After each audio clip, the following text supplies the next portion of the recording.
Kasama sina DJ Kim Churva at DJ Ivy. Too hot to handle. Para i-share sa ating mga ka-vibes, syempre, ang issue ni Kayla at ni Rio. Ayun. Ano bang hot headlines muna natin? Ito na nga mga ka-vibes. Hot headlines for tonight sa Too Hot to Handle. Ang partner kong mahilig sa sexy time. Pero, risky? Paano yung risky, di ba? Parang nakakatakot naman yun. Napakamot ulo ako. Napapaisip ako, di ba ano kaya dapat yan? ano siya, yung mga bebe time, dapat happy, you feel Happy. safe, you feel loved. Excited, diba? Oo. Yung Tas sobrang risky? cared. Oo ba? Paano ang risky, di Paano ba? yun? Ang taas na ano? Paano yun? Risky? Ayun. Hoy! Sobrang... Oo, in sobrang Mama Mia's ano words naman nga. Oo nga. Really? Totoo naman. Kaya ito na. Let's go. Pag-usapan natin itong si Kayla at si Rio na 4 na taon nang magjowa. Okay. Open sila sa isa't isa and pagdating sa bebe time nila, pareho naman daw silang adventurous. Sa katunayan, nung una, parehas pa silang natutuwa sa mga medyo risky na setup. Alam mo na, exciting. Para sa kanila kasi, nakakatuwa yun. Para bang nagbibigay ng spark sa relasyon nila. Pero nagbago ang lahat isang araw. Muntik na raw silang mahuli habang naglalambing sa isang lugar na hindi dapat. At talagang nataranta si ate mo, girl Kyla. Paano yung taranta? Ganon. Mag-uwi nila, doon yung na-realize na ayaw na niya. Kasi posible raw talaga silang maapektuhan kapag may nakakita sa kanila, sa mga ginagawa nila. Pero para naman kay Rio, hindi niya maintindihan yung biglang pagbabago. Sabi niya, "Why, Kyla? Why the sudden change?" Ganon. May pag-silent check siya. Nung una naman daw, parehas silang natutuwa, pumapayag. Diba? Gusto nila parehas.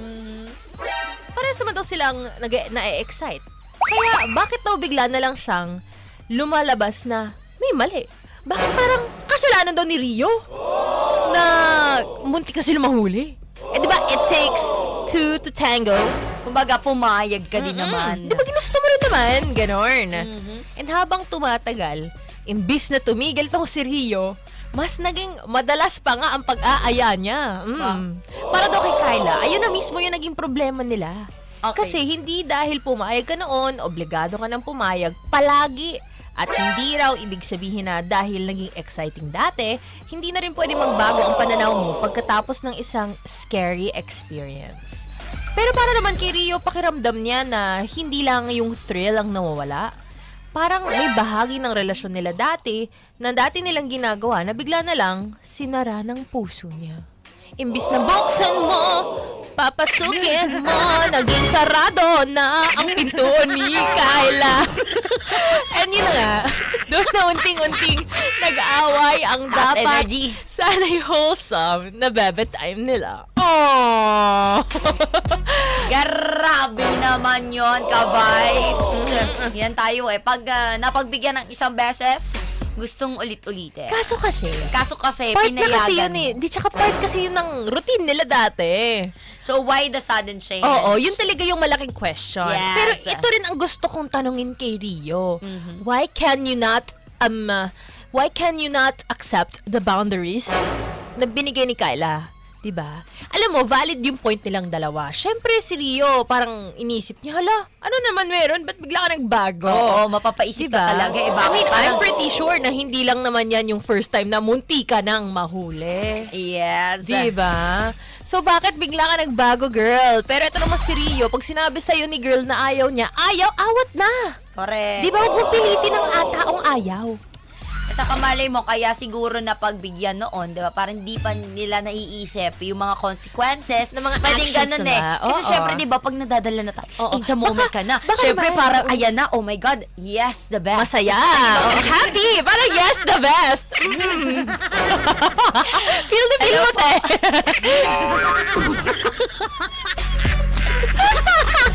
Ayaw mo, yes,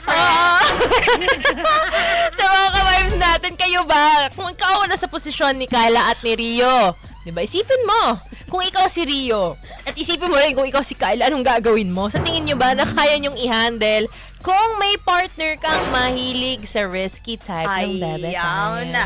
Ako kasi, personally nung napakinggan ko yung issue nila, ang pinaka naisip ko talaga, una sa lahat, is of course, bakit mo ipipilit ang taong ayaw naman niya, di ba? Pagkadating sa mga boundaries, pag nag-draw na ng boundaries yung partner mo, dapat pakinggan mo. Siyempre naman, normal naman yung nararamdaman ni Rio tungkol dito sa kanilang issue, di ba? Yung feeling na bakit biglang may pagbabago na nagaganap.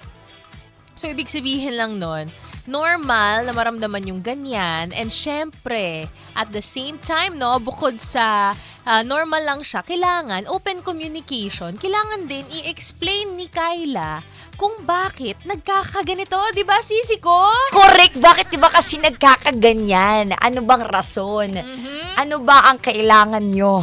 Diba? Bakit tayo hahantong sa ganyang usapan? Charis. Siya, ganun may pag-anon. Nauntog siya mga ka-vibes. Na-excite masyado sa issue natin ngayong gabi, no? Pero alam mo, natural lang naman kasi maging adventurous. Huwag nating i-judge yung mga taong iba ang trip sa buhay. 'Di ba? Kasi relasyon naman nila yun eh. As long as Parehas sila. yes. Gusto nila yun. Correct. Siyempre may mga iba dyan na ayaw nila ng risky. Normal lang din naman yun. Wala namang masama doon. If you're a very vanilla type of person, okay. 'Di ba? Pero kung gusto mo ng rocky road with sprinkles, go! Ang sarap naman ng rocky road na yan, no? Talagang Yes. kahit risky, go. Yung mga ganyan na yan, syempre, gusto mo mag-enjoy, di ba? Gusto mo mag-have fun. Correct. And hindi kayo mag-e-enjoy pagka hindi kayo parehas gusto yung ginagawa nyo. Yes. Kaya sa mga ka-vibes natin, kung ikaw ba ang nasa posisyon ni Kyla, sa tingin mo ba na dapat grounds for breakup ba to? Na pag sinabi niya, ayoko na, pero pinipilit pa rin ni Rio? Or dun ka kay Rio mas nagsaside na yung pakiramdam na, teka lang, bakit bigla ka nagbabago na walang sabi? Uy. Diba? Oh. Bakit ganon, sis? Why Parang the may... sudden change? Alam mo, gets ko naman silang dalawa, naiintindihan ko sila, 'di ba? Pero wag naman sana aabot sa point, 'di ba, na yung pinagsamahan niyo imabaliwala lang. Parang Exactly. baka mamaya kasi iba na yung takbo ng relasyon ninyo. Hindi po, yes, part siya ng relationship, but hindi siya malaking percent sa relationship, 'di ba? Lagi natin na pag-uusapan niya, sisi ko. There are other things, 'di ba, para Yes. mas maging unite kayo, Oo. mas mag-bond kayo, 'di Siyempre ba? naman, no, kesa na tuloy. Siyempre, part ng isang Part relationship. yan. Yes, diba? it Yung is. pag-enjoy ng bebe time. Yung pagiging Correct. adventurous to keep the fire burning, sabi nga nila. Yes. Pero at the same time, there's more to your relationship Correct. than the bebe time. Yes. Kaya kailangan din, syempre, yung other factors, anong priority mo? Yun ang tanong. O, diba? Correct. Sa mga ka-vibes natin,